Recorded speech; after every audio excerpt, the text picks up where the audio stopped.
क्रिकेटमध्ये आता खुल्लम-खुल्ला प्यारवर ब्रेक लागणार आहे म्हणे. होय, board of control for cricket in India म्हणजेच बीसीसीआय आता आयपीएल दरम्यान खेळाडूंच्या पर्सनल लाईफवर काही स्ट्रिक्ट रूल्स आणण्याच्या तयारीत आहे. आता तुम्ही म्हणाल काय झाले बरं अचानक?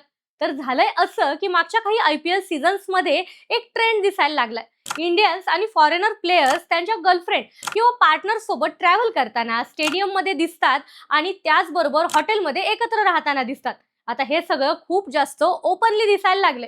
हार्दिक पांड्याच्या पर्सनल लाईफमुळे झालेलं ट्रोलिंग तुम्हाला आठवतंय का? की सोशल मीडियावर त्याच्या रिलेशनशिप्स आणि पब्लिक अपीअरन्स वरून खूप मोठ्या प्रमाणामध्ये चर्चा झाली होती, ज्यामुळे क्रिकेटपेक्षा पर्सनल लाईफवर जास्त हायलाइट झालं. आता कदाचित अशाच घटनांमुळे बीसीसीआय प्रोटेक्टिव्ह अप्रोच घेत आहे. आता खरं तर इंटरनॅशनल टूर्ससाठी आधीच क्लिअर गाईडलाईन्स आहेत. फॅमिली किती दिवस सोबत राहू शकते यावर स्ट्रिक्ट असे रेस्ट्रिक्शन आहेत. परंतु आयपीएल साठी अजूनपर्यंत ठोस अशी कोणतीच पॉलिसी नव्हती.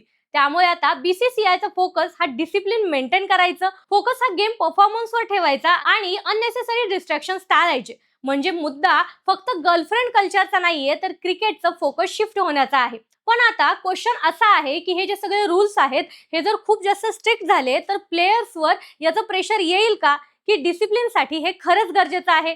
कारण शेवटी क्रिकेटर सुद्धा माणूसच आहे ना. तुमचं काय मत आहे यावर? रूल्स असायला हवेत की पर्सनल लाईफमध्ये इंटरफेरन्स जास्त होतंय? कमेंट्समध्ये नक्की सांगा आणि अशाच नवनवीन अपडेट्ससाठी फॉलो करायला विसरू नका.